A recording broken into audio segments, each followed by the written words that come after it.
En appel de vente, il y a des phrases qui peuvent paraître anodines aux premiers abords, mais qui peuvent te faire perdre ta vente en moins de 10 secondes, plusieurs milliers d'euros de perdus à cause de quelques mots prononcés. Le pire, c'est que si t'en as pas conscience, tu te rendras jamais compte que c'est précisément à cause d'elles que tu perds tes ventes. Tu continueras de penser à tort que c'est à cause du pitch de ton offre qui est pas assez bon, de tes prospects qui sont pas assez qualifiés.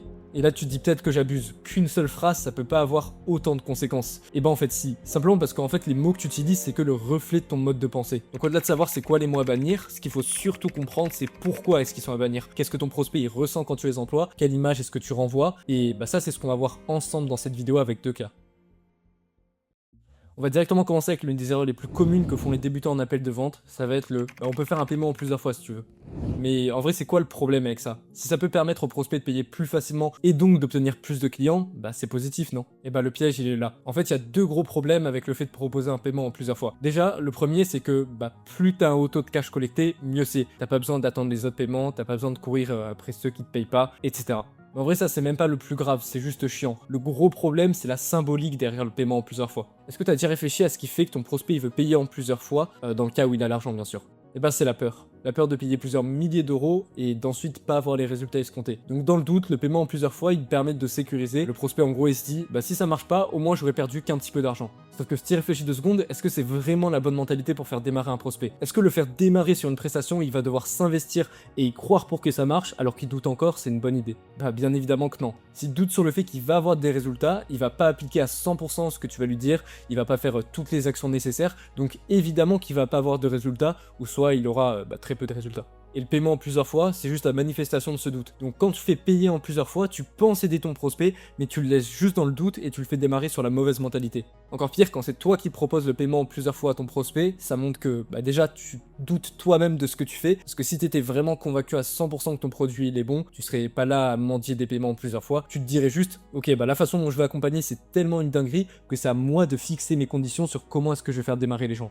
Et deux, proposer le paiement en plusieurs fois, ça montre que tu manques d'ancrage. Que en gros, tu t'abaisses aux croyances de ton prospect, que s'il a peur de payer en une fois, c'est toi qui t'abaisses à ses standards. Et bien évidemment, c'est pas du tout la bonne posture à avoir quand tu closes un accompagnement. Tu dois toujours être au-dessus de ton prospect dans l'appel parce que c'est toi qui lui apporte la solution. Et il y a un paradoxe avec le fait de proposer un paiement en plusieurs fois, c'est que dans certains cas, ça te fera tellement perdre ton cadre et ta posture que ce sera ton prospect qui récupérera le lead et qui voudra fixer ses propres conditions pour démarrer. Ah, en fait, je préfère payer un peu maintenant et le reste, je le payerai quand j'aurai des résultats ou je te paierai au pourcentage. Voire même des fois, tu perdras totalement la vente. Donc tu vois à quel point ça peut complètement détruire ton appel, cette simple phrase on peut faire un paiement en plusieurs fois, parce que ce que ça démontre, c'est bien plus profond que ça en a l'air. Et du coup, qu'est-ce qu'il faut faire pour pas la dire? Genre, dans le cas où un prospect il est réticent à payer en une fois, qu'est-ce qu'il faut faire? Et déjà tu dois savoir si c'est logistique, s'il a pas la thune, ou si c'est juste qu'il veut pas payer en une fois. Si ton accompagnement par exemple il est à 3000 balles et que ton prospect il a que 1500 de côté, c'est évidemment à toi de trouver une solution de paiement en plusieurs fois, où il va pouvoir mettre un acompte suffisant sans pour autant que ça le mette dans la merde financièrement. Et attention, je parle bien du cas où il a pas assez d'argent de côté, pas de celui où il te dit moi je suis prêt à investir maximum 1000 euros alors qu'il a l'argent. Donc justement, pour savoir dans quel cas est-ce qu'il se situe et comprendre au mieux ton prospect, tu dois évidemment creuser ses finances, c'est-à-dire savoir combien il a sur son compte, ses revenus, son épargne, etc. C'est qu'une fois que tu auras une vision claire sur ses finances que là tu pourras faire la distinction entre je veux payer en plusieurs fois parce que j'ai vraiment pas la thune, auquel cas tu pourras élaborer une solution de paiement comme ce que j'ai expliqué, et je veux payer en plusieurs fois parce que j'ai peur même si j'ai suffisamment d'argent. Et dans ce cas, c'est une objection que tu dois savoir traiter et pas t'abaisser au bullshit de ton prospect. D'ailleurs, si tu veux vraiment savoir comment la traiter en deep, tu peux rejoindre le canal WhatsApp gratuit grâce au premier lien dans la description. En le rejoignant, tu pourras recevoir un coaching complet où je t'explique de A à Z comment traiter l'objection du paiement en plusieurs fois. Je tiens à te dire que mes clients ils payent plusieurs milliers d'euros pour y avoir accès. Là, je te l'offre gratuitement, donc vraiment mets-y de la valeur. Voilà, je te le rappelle, si tu veux vraiment step up et accéder à cette vidéo, c'est le premier lien en description. Mais apprendre à traiter une objection, c'est clairement pas suffisant pour closer. Parce qu'en vrai, quand on y réfléchit, les objections, c'est qu'une conséquence de ce qui s'est passé durant l'appel. En gros, si tu t'améliores pas en appel, tu auras toujours une foule d'objections à la fin et ton taux de closing, il plafonnera toujours. Justement, pour parler de l'appel, avant tout ce qui est objection, l'un des pires mots qui est absolument à éviter si tu veux closer, ça va être le je ou le on ou notre équipe ou notre entreprise.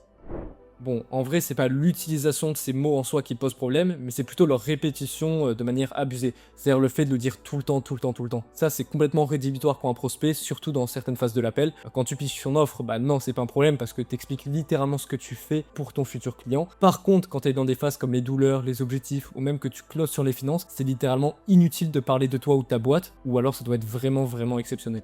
Et si c'est aussi problématique, si j'insiste autant dessus, c'est pour plusieurs raisons. Déjà, t'ignores que si ton prospect vient en appel avec toi, c'est parce qu'il a un problème à régler et qu'il a besoin d'en parler.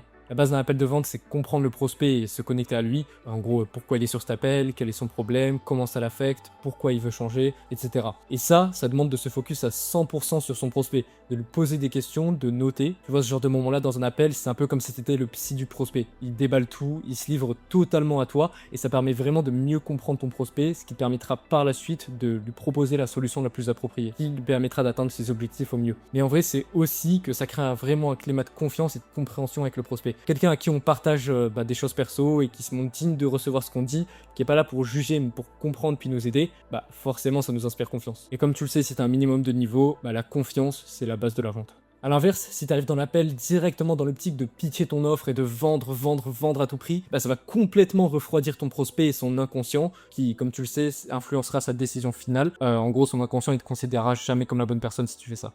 Et justement, ça nous amène au deuxième point de pourquoi le moi-je ou notre entreprise, voilà ce qu'elle fait en appel de vente, c'est complètement à bannir. C'est parce que tu cherches à prouver. Un closer qui est tout le temps là essaie de vendre son produit, de promouvoir son produit, il n'y a rien de plus insupportable.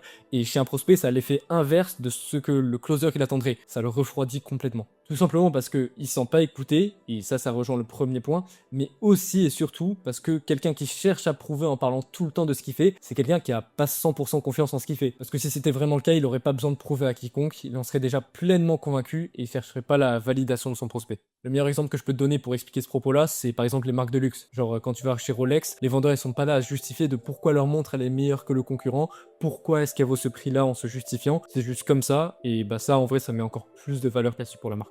Et enfin, le troisième et dernier point de pourquoi c'est problématique, c'est tout simplement parce que tu passes à côté des choses les plus importantes d'un appel de vente. Le closing, c'est pas convaincre avec les meilleurs arguments produits ou quoi, c'est mettre le prospect face à lui-même et c'est lui qui s'auto-close. C'est-à-dire que t'as beau faire tout ce que tu veux en appel, poser les meilleures questions, tu contrôles pas directement la décision finale de ton prospect car elle appartient à lui et lui seul. Par contre, ce que tu peux faire, c'est jouer sur les leviers qui vont influencer sa décision finale. Et quand t'es tout le temps en train de parler de toi, tu peux pas jouer sur ces leviers-là. Regarde, je te donne un petit exemple.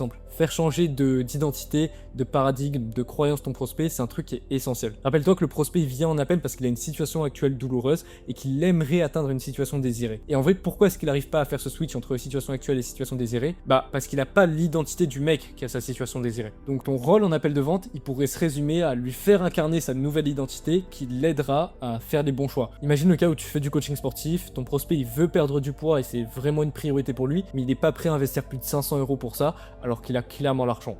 Ça entre nous, c'est son ancienne identité qui parle. Donc toi, tu dois lui en faire prendre conscience et l'aider à agir comme lui qui a effectivement atteint sa situation désirée. Et dans ce cas-là, forcément, ça représente le fait d'investir plus d'argent, parce que qui dit plus d'investissement, dit meilleur suivi et donc avoir de meilleurs résultats.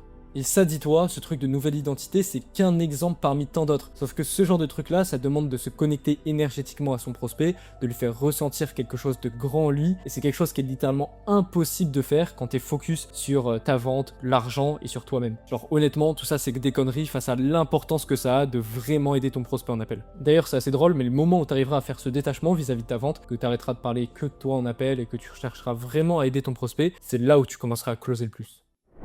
Voilà pourquoi laisser son prospect parler et éviter les moi-je à répétition en appel de vente, c'est vraiment game changer. Mais attention, ça veut pas dire pour autant laisser son prospect prendre le leadership de l'appel pour au final que ce soit lui qui pose les questions, etc. Au vu de tout ce qui a été expliqué, tu comprends que c'est toi qui mène l'appel, qui pose les questions, mais qui laisse ton prospect parler un maximum. Et dis-toi que le fait d'être le meneur dans un appel de vente, ça se définit pas par celui qui parle le plus, mais bien par la posture. Et c'est finalement ça le plus important dans un appel de vente, la posture. C'est deux choses à éviter de dire qu'on a vu dans cette vidéo, donc tu peux payer en plusieurs fois et le fait de parler tout le temps de soi, c'est vraiment à éviter, c'est parce que ça détruit littéralement ta posture de closer. D'un côté, avec le paiement en plusieurs fois, ça prouve que tu manques d'ancrage, que tu t'abaisses au niveau de croyance de ton prospect et que tu es attaché à l'argent plus qu'au fait de faire démarrer ton prospect avec le bon mindset, le bon état d'esprit. Et ça, il va le ressentir ton prospect, non pas consciemment, mais bien inconsciemment. Et c'est avec leur inconscient que les gens ils prennent des décisions en vente, avec leur feeling, pas juste parce que tu as plus ou moins de témoignages qu'un autre. Et c'est exactement pareil avec le fait de parler tout le temps de toi ou de ce que tu fais. Tu montres simplement que tu es là pour ton fric, que tu cherches à prouver, donc t'incarnes pas du tout la posture de l'expert en faisant ça. Si tu veux justement apprendre à travailler ta posture en vente et tes compétences de conversion de manière générale pour aller chercher les 5 voire 10 cas par mois avec ton activité, je t'invite à rejoindre le canal WhatsApp gratuit grâce au premier lien dans la description. En rejoignant, tu auras accès à la valeur quasi quotidienne que je partage dans le canal avec des vocaux de plans d'action exclusifs, des extraits de coaching, etc. Tu pourras aussi accéder à la vidéo qui t'explique le framework parfait pour traiter l'objection du paiement plusieurs fois, ce qui te permettra de closer plus et avec un meilleur taux de cash collecté.